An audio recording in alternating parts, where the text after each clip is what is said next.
Giro de Itália 2020, oitava etapa, 200 km, os 100 primeiros quilômetros flat e os 100 km finais um pouco mais técnicos, não pela primeira montanha do dia, mas talvez pelo circuito final, que eram 2 voltas no circuito de 14 km, só que dentro desses 14 km, uma subida de 1 km, o que é complicado, porque é uma distância onde você não é uma montanha longa o suficiente para você ficar administrando, mas ela também não é curta o suficiente para favorecer os atletas mais explosivos. Então, subida de 1 km tem que tentar balancear entre explosividade e consistência, ainda mais que são 2 voltas. Logo no começo da etapa, uma fuga de 6 ciclistas, a única equipe que possuía 2 ciclistas era a Israel Startup Nation. Importante lembrar que é a equipe que o Chris Froome está sendo transferido, foi contratado, então eu não sei se eles já começam a testar alguns atletas, testar algumas técnicas, algumas táticas para receber o Chris Froome, ou se simplesmente eles estão encerrando o ano. O próprio Dowsett, que estava na fuga e ganhou a etapa, já fazendo o resumo do resumo, ele mesmo declarou ali na entrevista final que ele estava sem contrato, que é uma situação meio desconfortável, né? Tipo, eu tô sem emprego, mas de qualquer forma, ele é um cara multicampeão com especialidade em contrarrelógio. Eu não acho que ele terá dificuldade.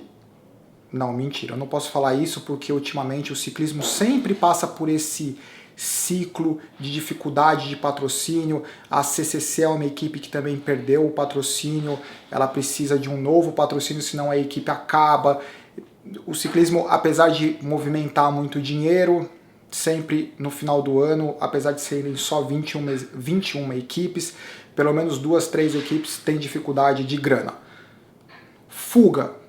Chegou a 10 minutos de diferença. Visivelmente o pelotão não tinha muito interesse em neutralizar, porque ninguém que estava lá na fuga oferecia risco para a classificação geral. Além disso, todas as últimas etapas foi uma sequência muito grande de etapas intensas. Hoje era uma etapa que poderia favorecer a fuga e amanhã é uma etapa dura de montanha. Então todos esses motivos juntos faz acreditar que o pelotão fala assim, ok, vamos deixar os caras da fuga, eles foram embora.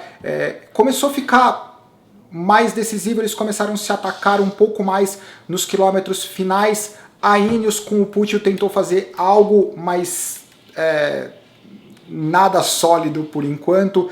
Por incrível que pareça, o cara que mais sofria e que eu não apostaria nele era o Dowsett, mas no final das contas ele foi o cara que conseguiu fazer a diferença, porque sim, existia a subida estratégica de 1 km, mas favorecia um cara que tem a potência absoluta como ele para conseguir se virar na parte plana. A sorte dele é que ele não tinha ninguém na roda dele no momento decisivo, ele soube usar não só a característica dele, mas também o momento certo para sair e ficar sozinho, porque esses caras mais potentes, eles sofrem quando tem alguém na roda, porque o cara não tem o que fazer e não necessariamente ele é um cara explosivo no sprint. Vitória pro Dowsett, foram chegando os caras da fuga, os atletas do pelotão, o pelotão calmo, né? Eu acho que muito mais preocupado em não acontecer nenhuma quebra, caso acontecesse algum acidente, alguma coisa. Então era uma preocupação muito mais estratégica do que a ansiedade de querer fazer algum ataque, alguma coisa, e nada disso aconteceu. O pelotão chegou com todo mundo junto. Nada mudou na classificação da camisa rosa, continua com o João Almeida, feliz da vida, com a camisa branca. O Filippo Ganna é engraçado que continua com a camisa azul, talvez aconteça a troca amanhã, porque o Jonathan Caicedo obviamente é o melhor escalador, mas o Filippo Ganna nesse momento tem a camisa e a Ticlamino continua com o Arnaud Démare. Não houve disputa no sprint intermediário, mas quem beliscou um pouquinho de ponto foi o Arnaud Démare, então ele tem uma diferença superior a 50 pontos. É confortável, mas não é garantida a camisa, então tem que ficar atento, mas considerando que de longe ele tá se mostrando mais confortável com os sprints, tanto intermediário quanto os sprints finais, é difícil imaginar que alguma coisa vá mudar. mas ele tem que completar o Giro de Itália, o que não é algo fácil, a gente precisa levar isso em consideração. Talvez a notícia mais importante do dia afetou não só a Mitchelton Scott, que foi a saída do Simon Yates devido ao Covid.